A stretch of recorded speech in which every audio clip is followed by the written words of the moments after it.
Welcome to Growing Up Bookish, the show for adults passionate about raising the next generation of readers. I'm your host, Mary Helen Sheriff. My own passion for children's literature led to a career in teaching, an MFA in children's literature, and Orton Gillingham certification.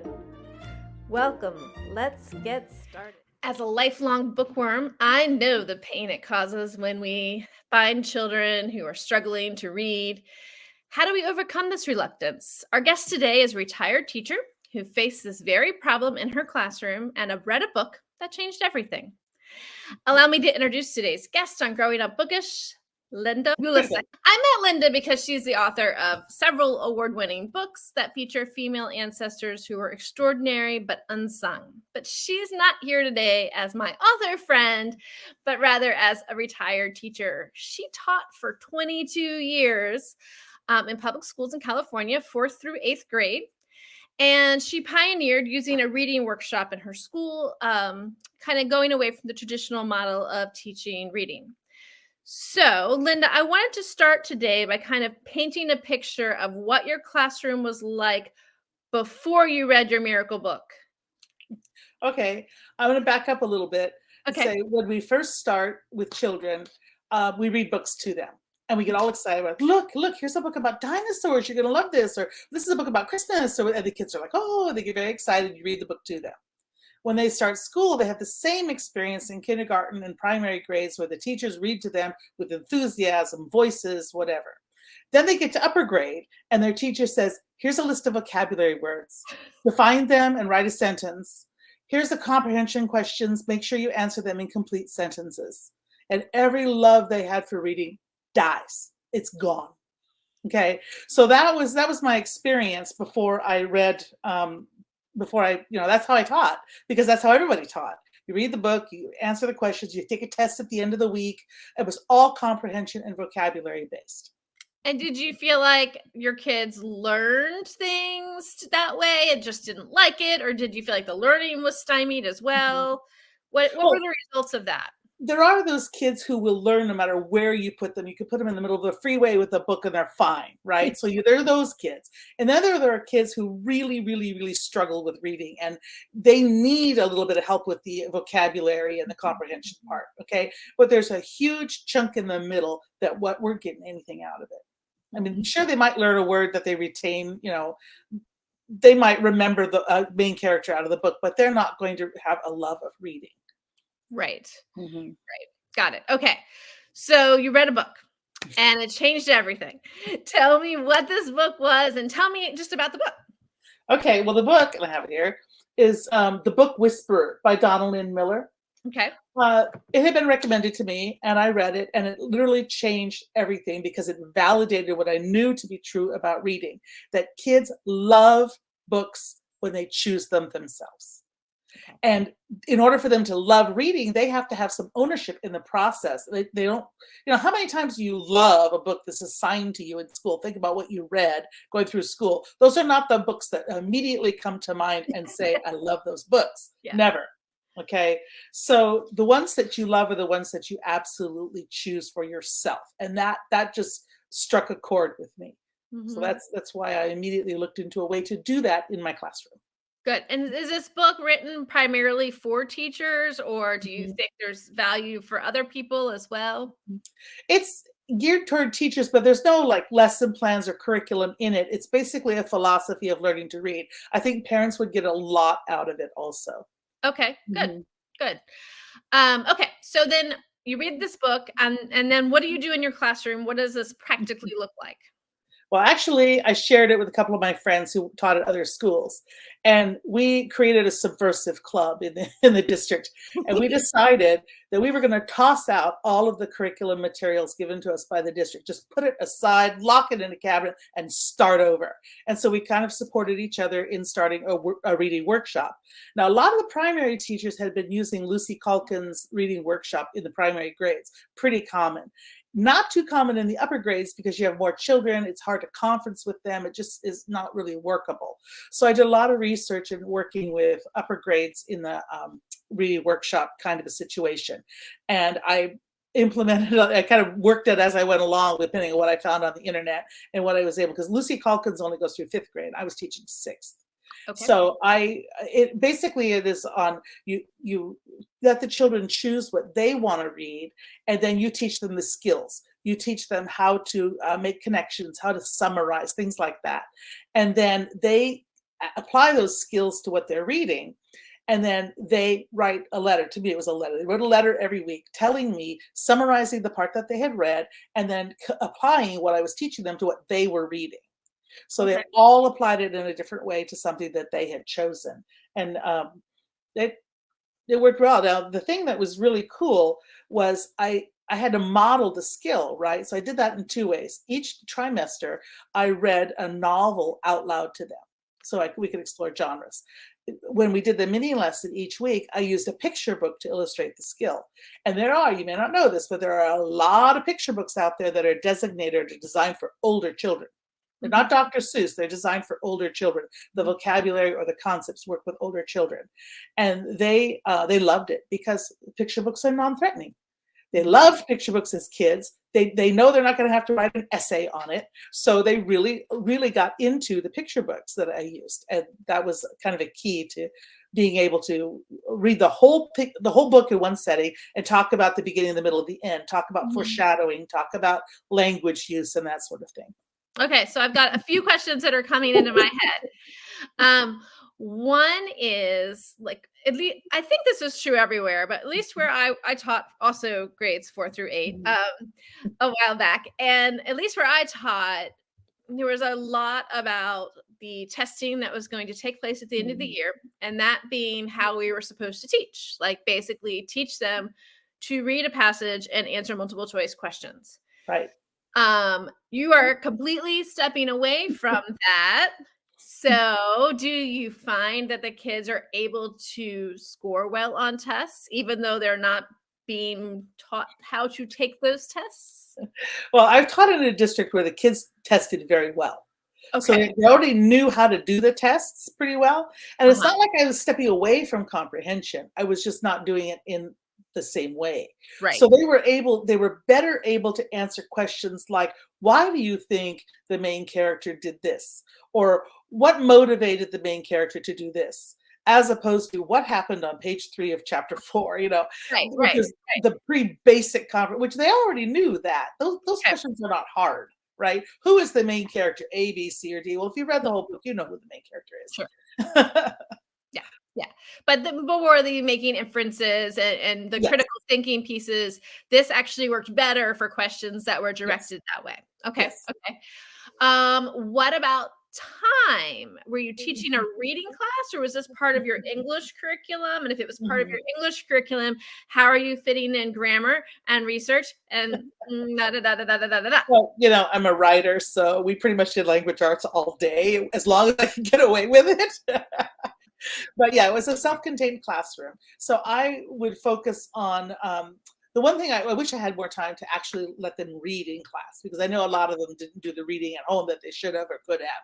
I always said I could use a 2-hour block for language arts very well. But I would take, like, one day I would have a big long block for reading, and I would do the mini lesson and some conferencing and things then.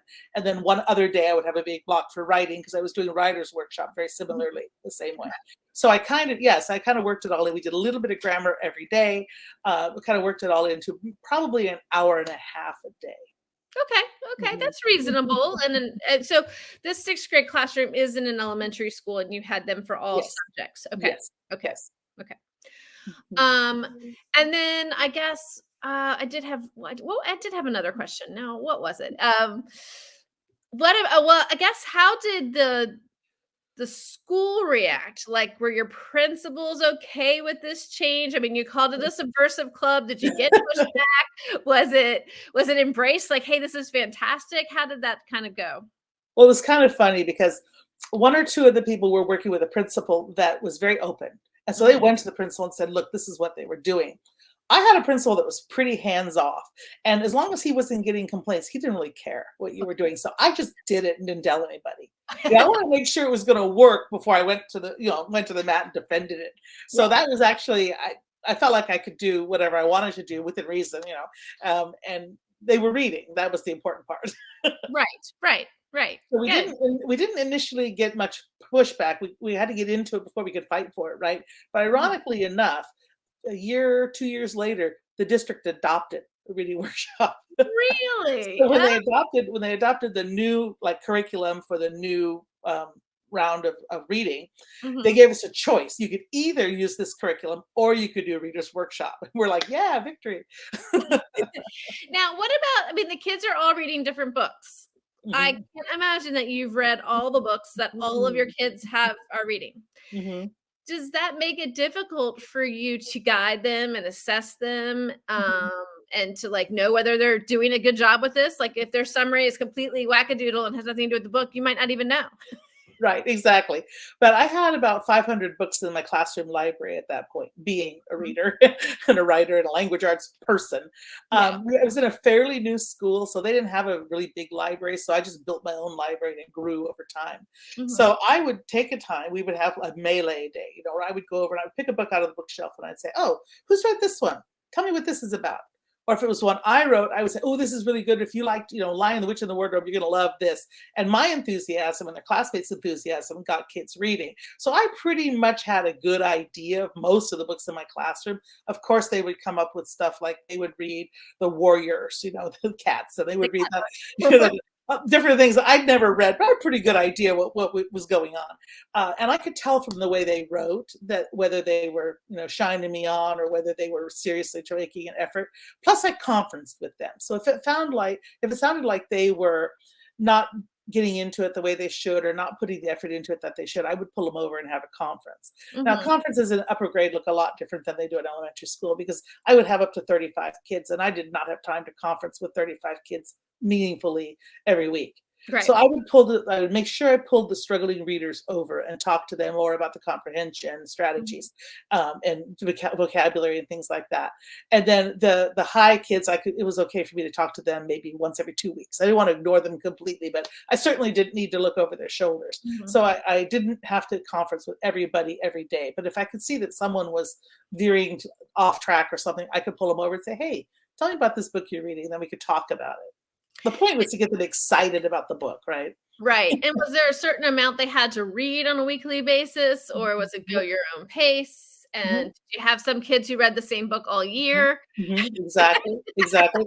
And I Yeah. had kids who decided, hey, I get to choose my own book. I'm going to read Diary of a Wimpy Kid, right?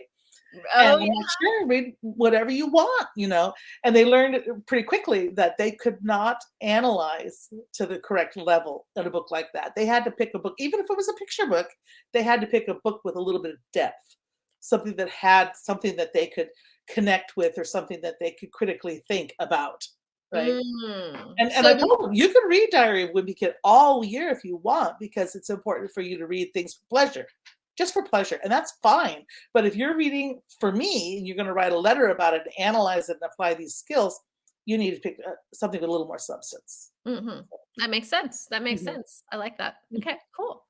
And so how'd the kids react to all this? They were dumbfounded at first because, like I said, there were kids who were like, I'm going to read like the Lord of the Rings trilogy and it's going to take me all year. And then there were kids who were like, I'm going to read Diary of a Wimpy Kid or Geronimo Stilton. That's a third grade book. They love those. But after they settled in and they got the hang of it and I modeled with the picture books, they loved it. And Okay. they left my class loving reading and having some skills. Now, so you have to keep in mind, after sixth grade, they went to the middle school and Mhm. they were never again taught how to read. Because middle school and above, they hand you a book and they say, write me an essay on this. Here are some possible topics. Write an essay on this and have it to me by the end of the month or whatever. No one teaches them what the skills are involved in summarizing or thinking about it and analyzing or whatever, making connections or whatever your skill is. No one teaches that anymore. They have to know how to do it. So I figured if I was sending my kids on with some skills and loving reading, they were going to do fine. Yeah. And so far they have. I mean, they I had people come back to me and say, "Oh, I learned so much in your classroom. I'm really Mm. glad I don't have to write a weekly letter anymore, but I learned so much in your classroom." Yeah, yeah. That's awesome. Okay. So my favorite part of the show is when my guests share book recommendations. I'm assuming that The Book Whisperer would be on your list of book recommendations. Definitely. Are there other books that you might recommend for teachers, either to help with teaching reading or to help with other things in the classroom? Anything else float your boat? Okay, well, Lucy Calkin's books on reading workshop are great if you teach Okay. up to 5th grade. Okay. I had to dig through the internet for trying to do it with 6th graders and middle schoolers. That's just not a lot there. There's a lot of theory books. I'm not big on theory books. I read some of them. Most of it I couldn't use in my classroom because it was too theoretical. So I got most of it from other teachers on the internet. But what I did, we had a trimester system, right? 3 grading periods. And so each trimester I did one read aloud to the class. And so I picked them novels because the kids love novels, and they got plenty of nonfiction in the other subjects. So I picked novels and I tried to do different genres. So the first trimester, I always did Al Capone Does My Shirts by Jennifer Choldenko. It's historical fiction.